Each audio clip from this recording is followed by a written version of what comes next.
Hello friends, a very good afternoon to everyone. Today I am here to teach you one more important topic of speaking English. आज हम एक बहुत महत्वपूर्ण topic पढ़ने वाले हैं। इसकी एक वीडियो हम पहले बना चुके हैं, प्रेजेंट सिंपल टेंस जिसको बोलते हैं। उसका एक पार्ट हमने हमारी सेकंड वीडियो में कवर किया था। डू का यूज करना हमने सीखा था। Today we will learn how to use does. Does का यूज कैसे किया जाता है इंग्लिश में, S E S I E S का यूज किस तरीके से किया जाता है इंग्लिश में, सेंटेंसेस में कहां पर हमें क्या यूज करना है, वर्ब में एस कब लगाना है, ई एस कब लगाना है, आई एस कब लगाना है। आज इन सारे टॉपिक्स पर हम बात करेंगे और होपफुली आपको आज के बाद इन टॉपिक्स में कभी कोई दिक्कत नहीं रहेगी। आप S E S I S में अब कोई कंफ्यूजन नहीं रखेंगे। मुझे कंफर्म है कि आपको आज के बाद ये डज वाला टॉपिक एकदम क्लियर हो जाएगा। चलिए बिना किसी समय खराब किए अपनी क्लास की शुरुआत करेंगे। टॉपिक बहुत इंपॉर्टेंट है, इसलिए वीडियो को आखिर तक देखिएगा।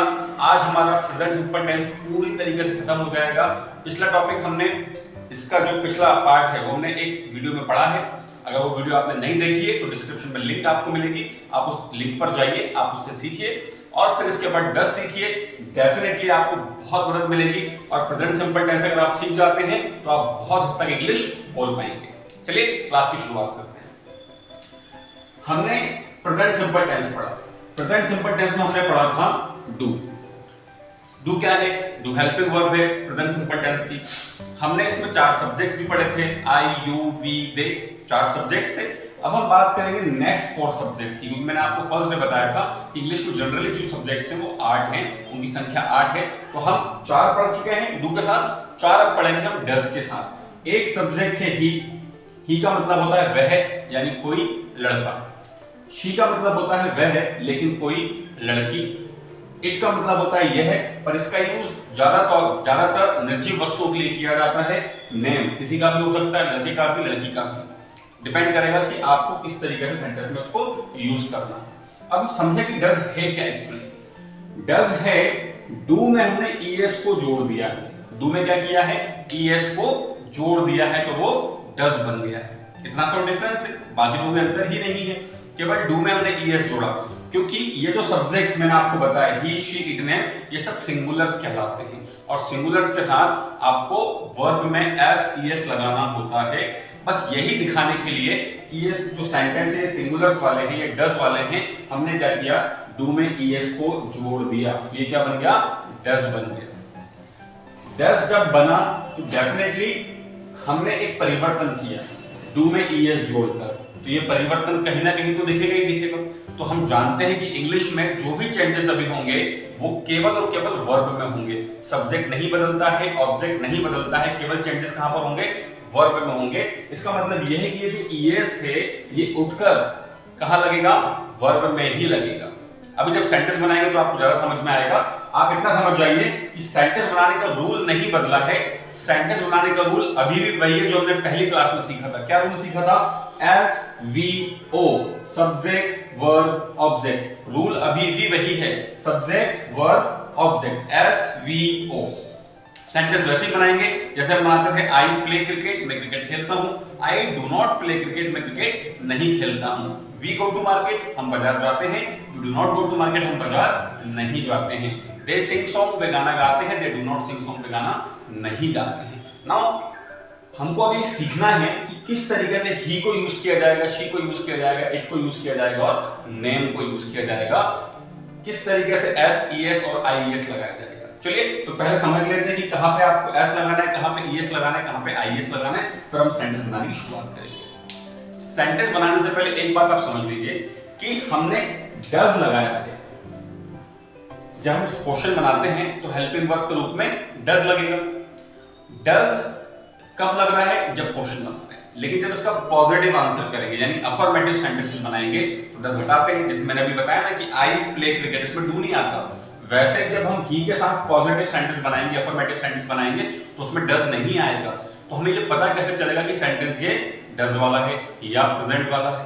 तो इसको बताने के लिए हमें वर्ब में एस ई एस लगाना होगा। यानी कि जिस सेंटेंस में डज नहीं है ही शी इट नेम के साथ, वहां वर्ब में एस ई एस आएगा। अगर सेंटेंस में डज है तो फिर एस ई एस नहीं आएगा। सेंटेंस में डज कब होगा? सेंटेंस में डज होगा तब जब हम क्वेश्चन बनाएंगे। जैसे डू यू प्ले क्रिकेट पूछते थे, तो यहाँ पे कैसे पूछेंगे, डज शी प्ले क्रिकेट। तो डज लग गया, हमको क्लियर दिख रहा है कि सेंटेंस डज वाला है, तो फिर वर्ब में एस नहीं लगेगा। सेंटेंस में जब हम नेगेटिव आंसर करते हैं, जैसे I do not go to market, में बाजार नहीं जाता हूं, तो जहां जो आंसर होगा वो कैसा होगा, she does not go to market, यानी अभी भी डज लग गया। यानी जब डज लगेगा तो क्या होगा, वर्ब में एस नहीं लगेगा। क्यों नहीं लगेगा, क्योंकि ऑलरेडी डज लगा हुआ है, और जब एक बार डज लग जाता है तो फिर एस लगाने की आवश्यकता नहीं होती है। चलिए अब सीख लेते हैं कि एस लगाना है तो कैसे लगाएंगे। ये तीन शब्द लिखे हुए, तीन वर्ड्स हैं यहाँ पे, एस, ई एस और आई एस। जनरली जो सबसे ज्यादा यूज होता है वो तो एस का ही होता है, अधिकतर जो वर्ब्स हैं उसमें एस का ही यूज होगा। हम सीख लेते हैं कि ई एस कहां लगता है। तो ई एस सीखने के लिए कुछ बातें आपको याद रखनी है कि वर्ब के आखिरी में क्या आए तो हमको ई एस लगाना है। ये बातें आपको याद रखनी पड़ेगी। वर्ब के आखिरी में याद रखिए कि अगर सी एच आता है, वर्ब के आखिरी में क्या आता है, सी एच, तो आपको क्या लगाना है, उसमें ई एस जोड़ना है। जैसे WATCH, वॉच, वॉच एक वर्ब है, उसके साथ क्या जुड़ जाएगा, मैंने एग्जांपल दिया क्या, WATCH, वॉच के साथ क्या जुड़ जाएगा, ES जुड़ जाएगा, वॉचेस हो जाएगा। जब वर्ब के आखिरी में SH हो, फॉर एग्जांपल वॉश, वॉश मतलब होना, इसके साथ भी क्या जुड़ेगा, ES। जब वर्ब के आखिरी में O हो, यानी कि गो वर्ब है, इसमें भी क्या जुड़ेगा, ES जुड़ जाएगा।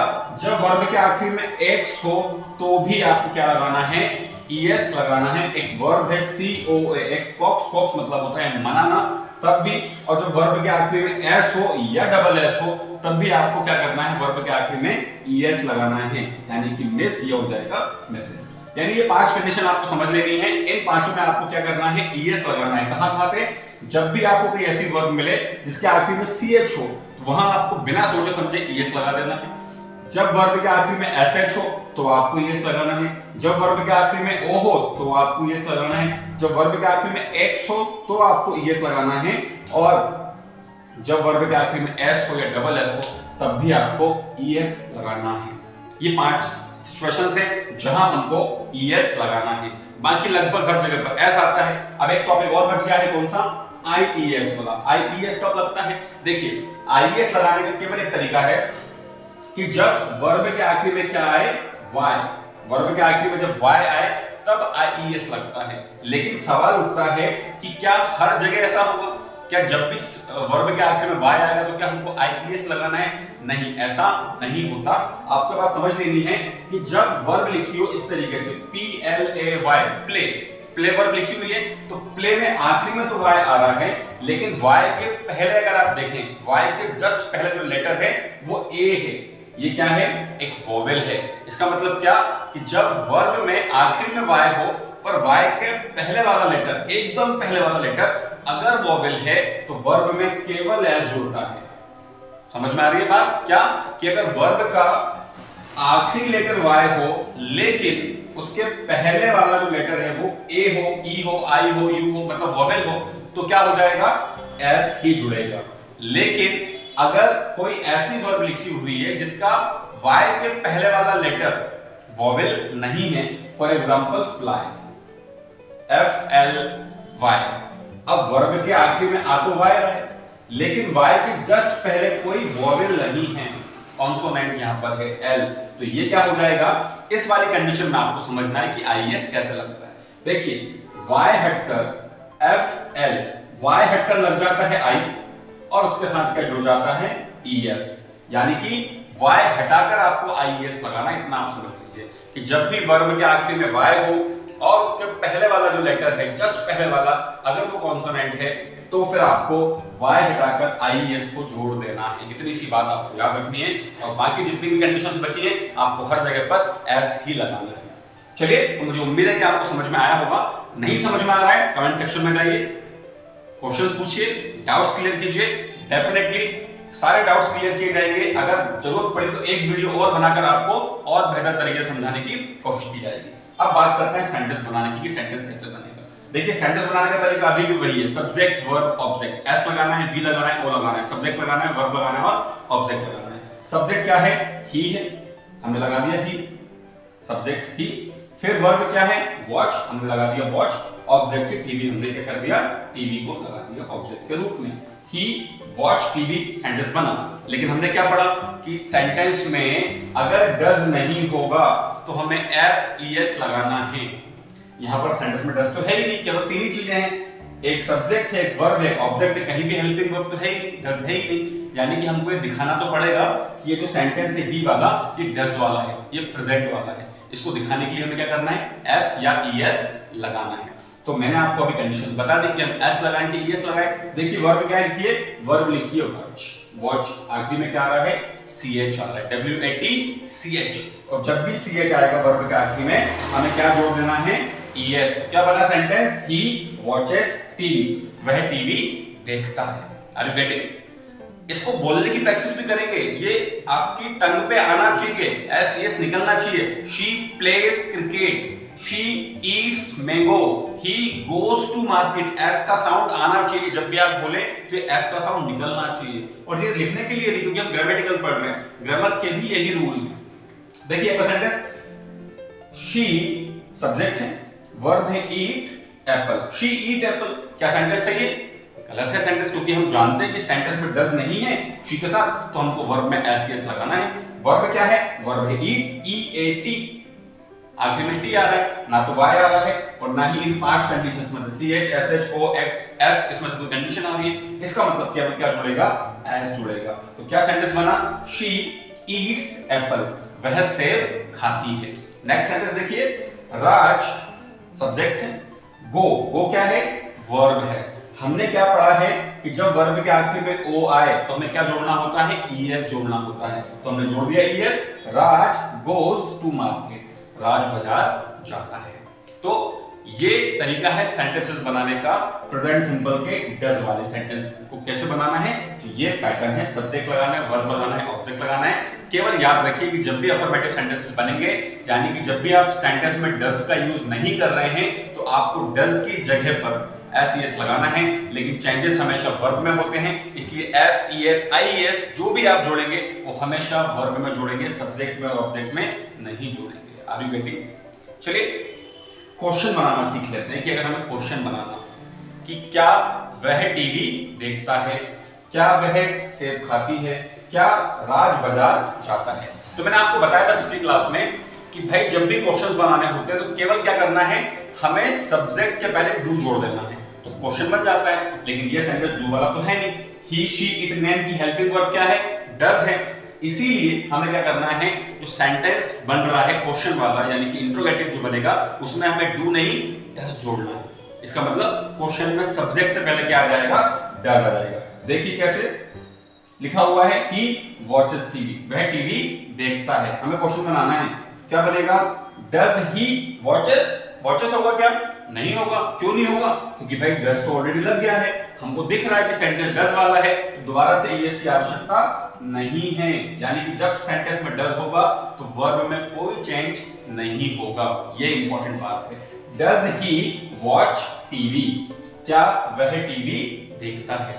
अगेन सेंटेंस देखिए, शी ईट्स एप्पल, वह सेब खाती है। मुझे पूछना है कि क्या वह सेब खाती है, तो वही कंडीशन, सबसे पहले डज शी ईट्स एस आएगा क्या, बिल्कुल नहीं आएगा। क्यों नहीं आएगा, क्योंकि डज लग चुका है और सेंटेंस में डज होगा तो वर्ब में SES नहीं लगाना। Does she eat apple, okay. And the last sentence is Raj goes to market, Raj बाजार जाता है। हमें पूछना है क्या राज बाजार जाता है, तो सबसे पहले डज और उसके बाद राज, गो में ES लगाए, ये नहीं लगेगा क्योंकि सेंटेंस में हमने डज लगा दिया थे। तो सेंटेंस बना, does Raj go to market, क्या राज बाजार जाता है। और लास्ट टॉपिक, नेगेटिव करना। तो नेगेटिव करने के लिए हमने क्या किया था, नॉट लगाना सीखा था। नॉट लगता है सब्जेक्ट के बाद, और मैंने आपको बताया था कि नॉट कभी भी अकेला नहीं आता, हमेशा हेल्पिंग वर्ब के साथ आता है। तो ही शी इट नेम के साथ हेल्पिंग वर्ब क्या है, डज है। इसका मतलब है कि जो नॉट है वो भी किसके साथ आएगा, डज के साथ आएगा। सेंटेंस कैसे बनेंगे, he does he watch TV लिखा था हमारे पास, को नेगेटिव कर देते हैं हम। जैसे हमने सेंटेंस बनाया था पहला वाला, क्या बनाया था, ही वॉचेस टीवी, वह टीवी देखता है। नेगेटिव करना है कि वह टीवी नहीं देखता है, तो सब्जेक्ट के बाद लग जाएगा डज और साथ में not, he does not watch TV, वह टीवी नहीं देखता है। क्योंकि सेंटेंस में डज लगा हुआ है इसलिए वर्ब में एस एस आई एस कुछ भी नहीं आया। He does not watch TV.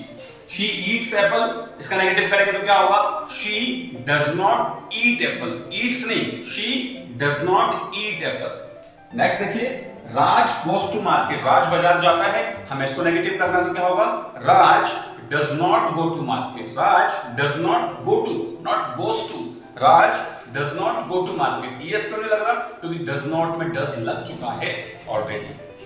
तो ये था प्रेजेंट सिंपल का सेकंड पार्ट, आखिरी पार्ट। मुझे पूरी उम्मीद है कि आपको समझ में आया होगा। अगर अभी भी कोई डाउट है, if you have any single doubt, then just go to the comment section, ask me any questions related to present simple tense. I will definitely clear your all the doubts. मैं पूरी कोशिश करूंगा कि आपका कोई भी doubt ना रह जाए, बट कंडीशन बस इतनी सी है, स्टार्ट स्पीकिंग फ्रॉम टुडे। अगर आपने आज वीडियो पहली बार देखी है, आज से ही बोलना शुरू करें। Start speaking English from today. कल का इंतजार नहीं करें, प्रैक्टिस करें, नोट्स बनाएं और फिर मैक्सिमम बोलने की प्रैक्टिस करें। जितना ज्यादा बोलेंगे उतना ज्यादा हमारी टंग पर हमारे बोलने की प्रैक्टिस होगी, और जब हम बोलेंगे तो बोलते बोलते बोलते हमें इंग्लिश बोलना आ ही जाएगी, डेफिनेटली आ जाएगी। तो होपफुली आप इंग्लिश बोलना शुरू करेंगे। आपको वीडियो समझ में आ रही होगी, नहीं समझ में आ रही है तो कमेंट में आप मुझे बताइए कहाँ गलती हो रही है, कहाँ दिक्कत हो रही है, कहाँ समझ में नहीं आ रहा है। और नए लोगों के साथ इस चैनल को शेयर कीजिए, वीडियो शेयर कीजिए, वीडियो को लाइक कीजिए। चैनल पर अगर आप खुद भी नए हैं तो इसे सब्सक्राइब कीजिए। बहुत जल्दी मिलेंगे किसी अगली वीडियो में, तब तक के लिए आपका बहुत बहुत धन्यवाद। Thank you very much.